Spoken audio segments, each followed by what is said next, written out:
Virginia, they're coming for your guns. Stricter gun laws move forward in Virginia. Democratic lawmakers are gaining momentum, and that's caused gun rights supporters to voice their concerns. Democrats are now jumping the gun, submitting 8 new gun control measures, including red flag laws, to the state legislature, disregarding the many provisions in the Constitution which protect Americans. The election brought with it a threat from the governor that we're going to pass all of this gun control, all like red flag laws, which violates 7 provisions in the Constitution. Remember when the Democrats repeatedly used upholding the Constitution as the basis for their phony bipartisan impeachment in the House against President Trump?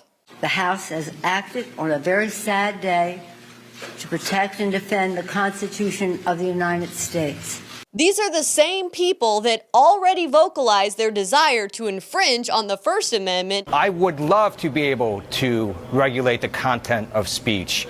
The First Amendment prevents me from doing so. And now are taking actions to erase the Second Amendment. Banning assault weapons. Democratic candidates also argue for universal background checks ahead of firearm sales. Candidates are taking it a step further by also supporting red flag laws. HB 569 will reinstate a law that was passed in 2015 that acknowledged 30 states' right to carry permits, which allowed Americans from out of state to legally carry their firearms in the state.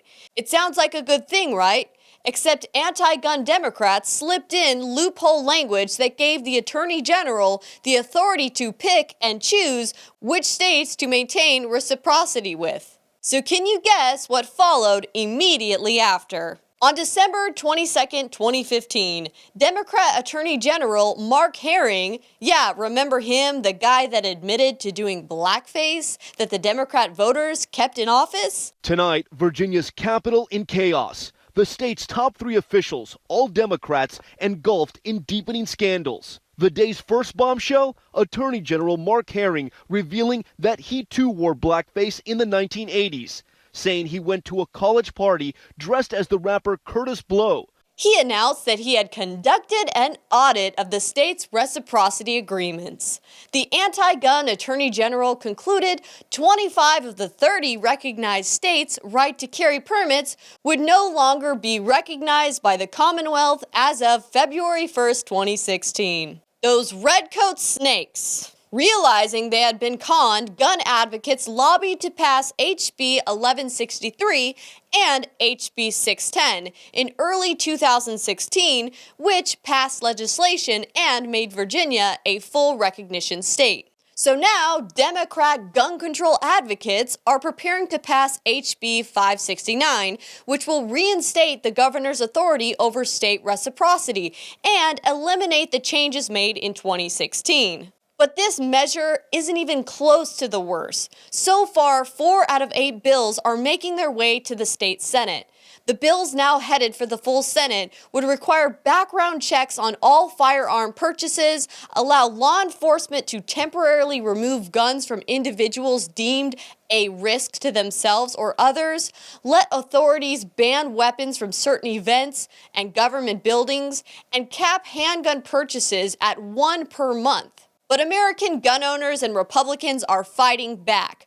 Large groups of protesters are amassing outside the Virginia State Capitol building, demanding that their rights not be infringed on, and many are carrying to express their right. Gun owners and Americans that value the Constitution are planning a march in Virginia to stop this infringement, and a massive protest is expected to happen with an estimated 50,000 attendees. I will be out there with them, and I know many other big names that will be there as well. Even if you don't live in Virginia, this is an attack on every American. Now, armed gun rights supporters from across the country, including some from the far right, are planning to sweep into Richmond on Martin Luther King Day. We're seeing threats of violence.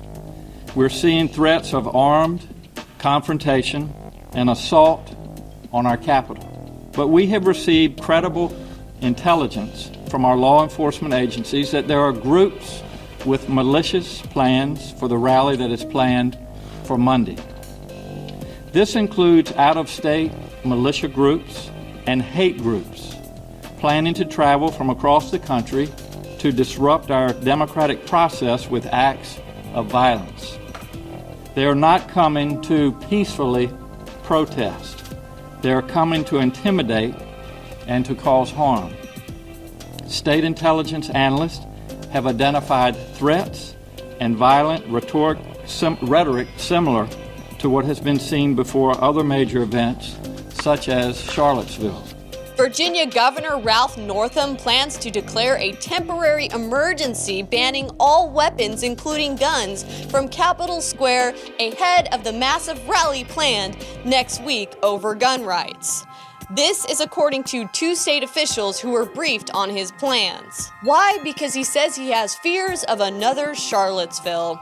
This is just another excuse for power-tripping Democrats to infringe on the Second Amendment rights of law-abiding Americans. Americans of every race, color, and creed. I want to make sure that my wife or my sister is able to protect themselves by whatever means necessary.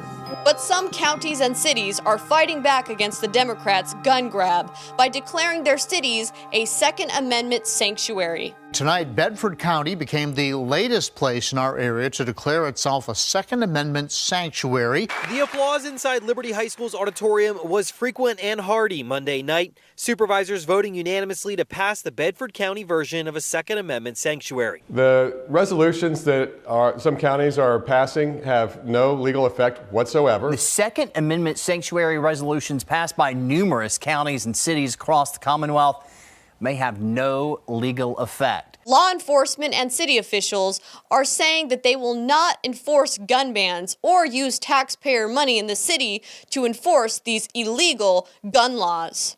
Elections have consequences. If you're a gun owner yourself, it's no longer enough to just vote and be silent. Educate others in your town about the importance and benefits of having a firearm. Maybe even start a gun club at a gun range, or decide to teach lessons so that others who don't know about firearm safety can learn. This is the time to get vocal and exercise your rights before the ignorant take them from you. Remember, I'm listener supported, so please go to InfoWarsStore.com to support my work. Take advantage of some of the great deals and the great products we have available so you can both help take care of your own health and help us fight the info war. You can also go to Millie Weaver on Subscribestar to support me directly if you choose to. Thank you so much, and I can't wait to give you my next video. Here are the facts.